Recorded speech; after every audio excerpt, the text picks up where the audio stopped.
Oke guys, kali ini kita mau nanggapin kasus soal IBAM ya. Jadi ini ada satu berita. Oke, kita cek. Nadiem berbicara tentang IBAM. Nah, penasaran ya, IBAM itu apa? Nah, kita dengar dulu nih pembicaraannya Nadiem nih. Maksudnya seperti apa? Bagi yang mungkin nggak mengetahui IBAM ini terkenal sebagai salah satu engineer atau CTO ya yang terbaik di Indonesia. Dia bekas CTO-nya Bukalapak dan dia punya tingkat reputasi sebagai kehadiran kompetensi yang luar biasa dan juga idealisme. Bahwa orang seperti itu mendapat hukuman tuntutan setinggi itu bagi saya membingungkan sekali. Dan berapa coba kita lihat dulu hukumannya ini berapa? Hukuman IBAM ini kalau menurut beritanya. Jadi ini dituntut 22,5 tahun penjara, 15 tahun plus mengembalikan uang 16 miliar. Nah, permasalahannya ya ada keterlibatan lah ya sama perkara yang di Nadiem ini, perkara korupsinya Nadiem. Jadi kasus IBAM ini menurut saya ini ya kita tidak melihat dari seorang yang dituntut dengan sangat berat begini ya, 15 tadi berapa ini? Tuntutan 15 tahun penjara dalam satu berita. Nah, ini tuntutan pokoknya ini 15 tahun. Nah, kemudian ada subsidiar jika tidak dibayar totalnya bisa mencapai 22,5 tahun penjara. Nah, itu beritanya ya. Jadi kita tanggapin dulu ya dia. Jadi menurut saya ini contoh telanjang betapa berbahayanya kalau kita itu masuk terlalu dalam ke proyek pemerintah. Saya ini orang swasta ya. Kita ini juga dalam posisi profesional swasta yang merasa bekerja itu di dalam sistem yang lurus. Sebenarnya kita agak bingung kalau sudah masuk ke suatu sistem yang ada tarik-menarik kepentingan.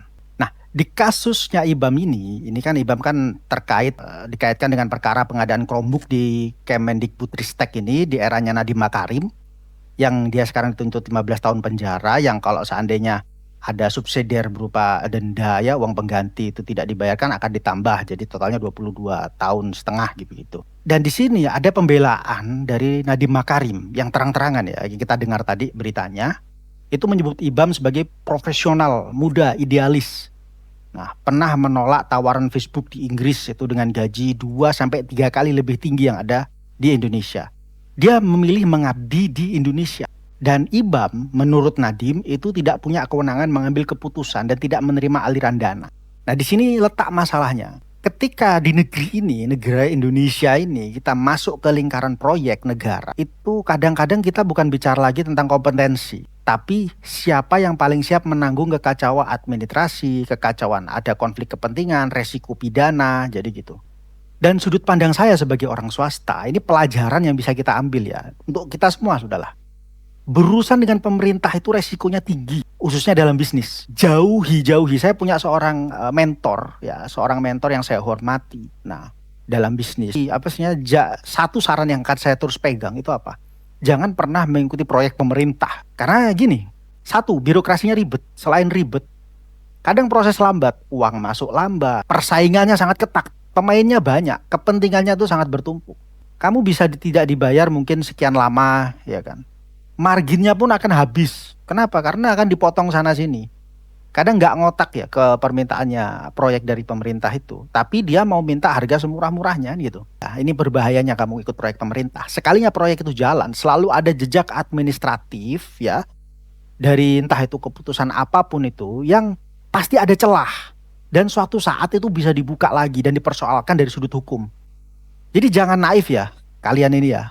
Banyak orang pikiran itu kalau masuk ke proyek pemerintah, wah saya profesional, saya bersih, saya niat bantu negara. Nanti seandainya saya masuk bisa dapat untung, itu naif namanya kalau di pemerintah kita itu.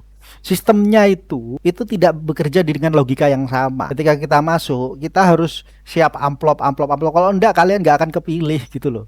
Kan gitu. Memang nggak semua lah ya, saya mungkin nggak berani bilang semua proyek pemerintah pasti kotor. Tapi rata-rata kalian kalau mau bisa ambil, selalu ada seperti itu. Faktanya apalagi di sektor pengadaan barang dan jasa itu termasuk yang paling rawan korupsi.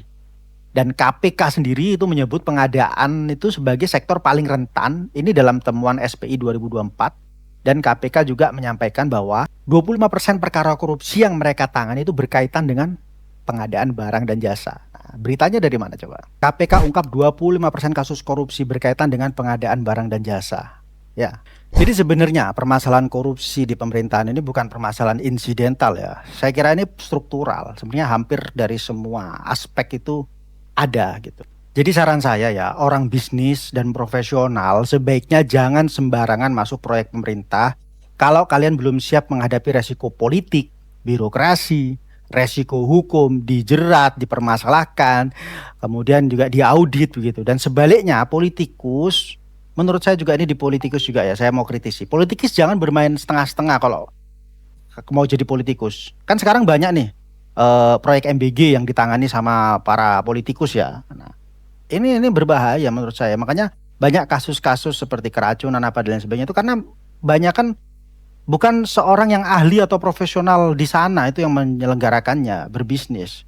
Kayak misalkan polisi disuruh bikin SPPG, tentara disuruh bertani apa dan lain sebagainya.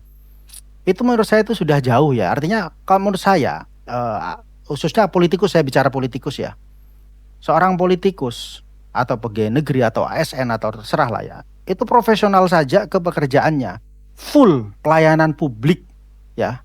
Jangan setengah-tengah, jangan ikut ke bisnis gitu loh. Biarkan bisnis itu selesaikan di BUMN misalkan atau swasta gitu. Jadi kekuasaan dan kepentingan bisnis itu jangan dicampur. Karena apa? Udah pasti sudah. Karena dalam kebiasaan politikus itu suka sekali dan saya tahu ya namanya pasti ada kayak semacam negosiasi ya uang pelicin apa dan lain sebagainya itu biasa dalam politik dan sebenarnya itu nggak kita kalau itu di dalam politik itu ya memang sudah sering terjadi ya begitu ya. Cuma dalam bisnis kalau hal seperti itu terjadi ya tentunya akan sangat membebani pelayanan masyarakat kan gitu.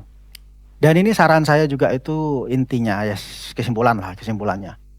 Kita profesional swasta selama sistem di pemerintahan masih seperti ini masih istilahnya belum berubah secara radikal ya dari pusat ke bawah masih banyak sekali praktek-praktek koruptif masih banyak sekali lah hal-hal yang sifatnya itu unggah-ungguh.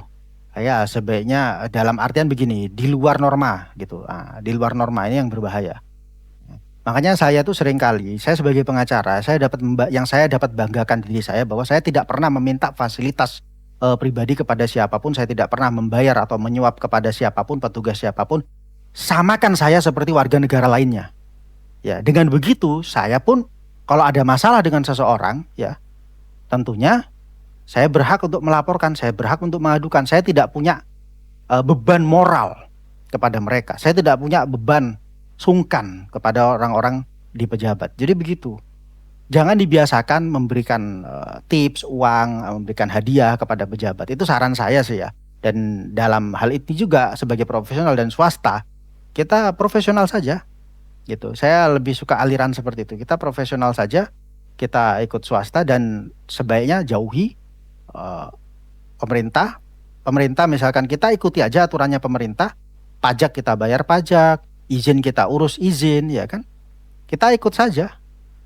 Nah, satu hal tapi kalau kita misalkan ditawarkan oleh proyek pemerintah ini itu uangnya sekian sekian. Kalau mau aman, stop.